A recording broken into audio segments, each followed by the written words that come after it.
Hey, this is Sarah with Precision Camera in Austin, Texas. Today I'm out at the beautiful Butler Park and I have the brand new Sony RX100 VI and we're gonna test it out.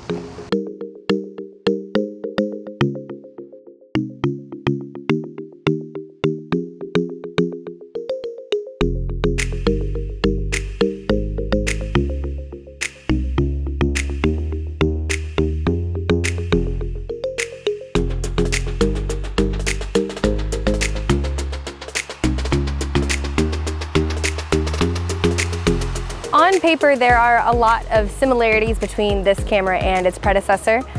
It has the same 20 megapixel 1-inch sensor. We have the Bionz X processor. We have the Exmor RS sensor. This is the stacked sensor, so you're getting a lot more processing power, helps it handle image quality a bit better. Also helps it handle things like slow-mo video, how it does the super high frame rate. The key difference between this camera and the Mark V is going to be the zoom. And this leads me to believe that Sony knows exactly what they're doing. They are building cameras based on people's needs.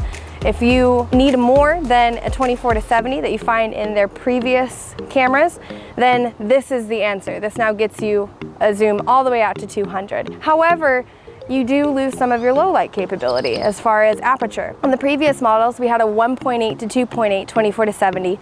On this, we have a 24-200, but it's a 2.8 to 4.5. Something I noticed is that they did remove the ND filter, which I'm not totally stoked on that, but I can totally understand why they would do that since we're losing a few stops of light anyway. A physical difference that I like about this camera, and I know this is really small, but the viewfinder now pops out automatically. It's kind of like an RX1, so you're not doing the pop and pull. There are 315 autofocus points. They cover 65% of the frame. You get up to 24 frames per second in continuous autofocus, and the buffer is increased now from 150 in the previous model all the way up to 233.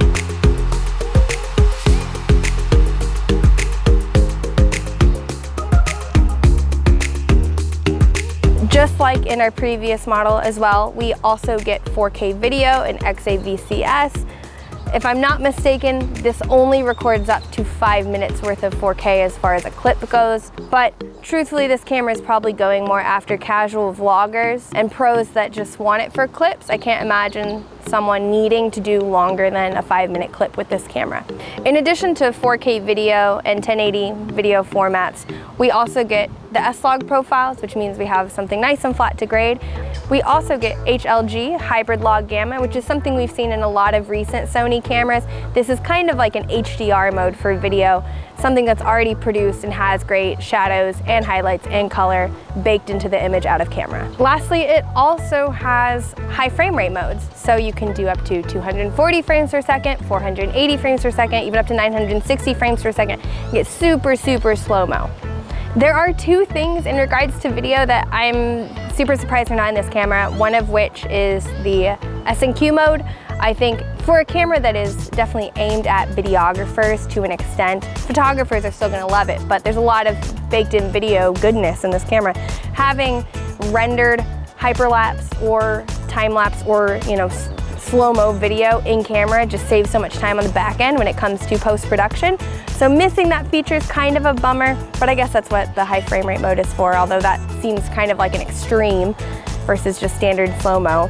The other big thing is there's still no mic port. The people want a mic jack. Maybe they're saying, hey, you really need to get an interchangeable lens camera in order to get a microphone port, but seeing that they're really targeting this camera in particular at vloggers, especially with that new hand grip accessory, the shooting hand grip. I'm surprised they didn't put one in here. So the big separator of this camera from anything previous in the RX100 lineup is definitely the amount of zoom that it has. That's one of the reasons I wanted to come out to the park, because I feel like we'll really be able to test this out. So I'm gonna zoom in on a lovely little grackle that's quite far away. Here's the wide shot for perspective, and now I've zoomed into it. And I have to say, having Carl Zeiss glass on this, the results are incredibly sharp, even at 200. I'm really impressed. One thing that's really cool and unique about this camera is that now we have touch focus and touch shutter in the RX100 lineup. This is the first camera we're seeing this in. So I have my little squirrel friend. I just put my focus point on him. Come back, face me. Oh, hello.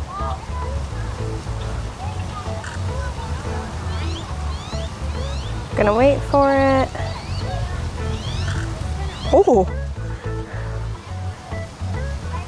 You can see those 315 autofocus points doing their magic too.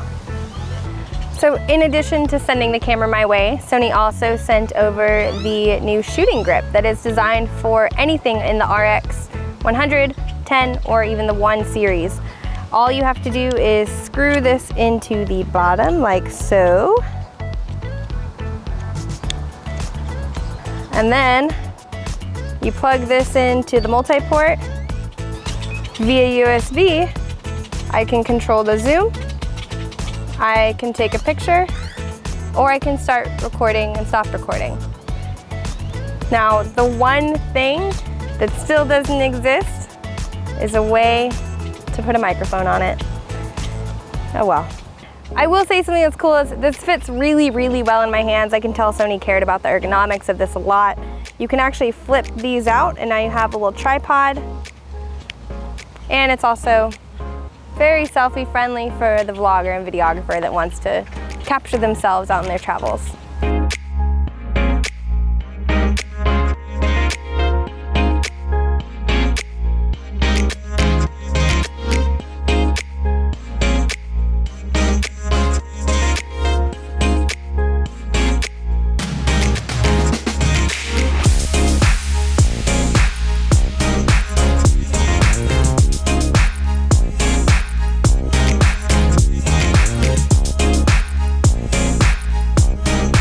So in addition to the viewfinder now being updated, they've also updated the articulating screen.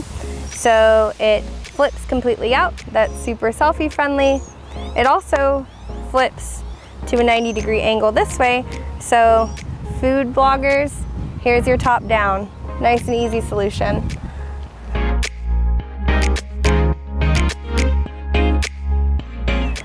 Paired with the touch focus and touch shutter, I think this is going to be great for anyone that's doing top-down detail shots, whether it's products or food.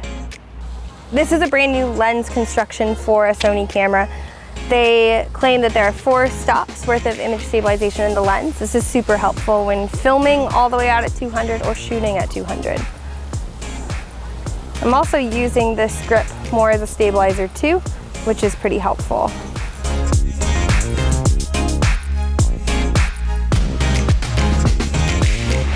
Still a little shaky at 200, but I'm not totally surprised. It would be hard to get a steady shot with anything.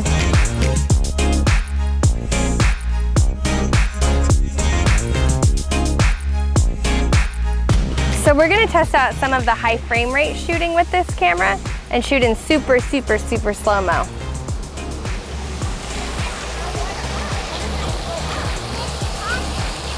All right, so right now I have this set to start trigger, which means after I press the shutter, it will record the following seconds. There's also a cool feature to where you can do end trigger, which means it'll be recording before you press the shutter, and then the seconds that are before you finally press the shutter are what it recorded. Those are really good for, like, say, a golf swing and you want to get the entire thing. You stop it after the golf swing and then you've captured the entire golf swing before. It's just an example.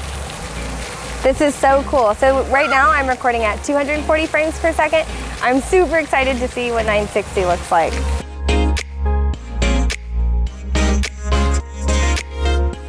So I'm rendering out 960 frames per second right now. It looks absolutely fantastic on the screen. I can't wait to see it on the computer because it is super sharp and super, super slow-mo.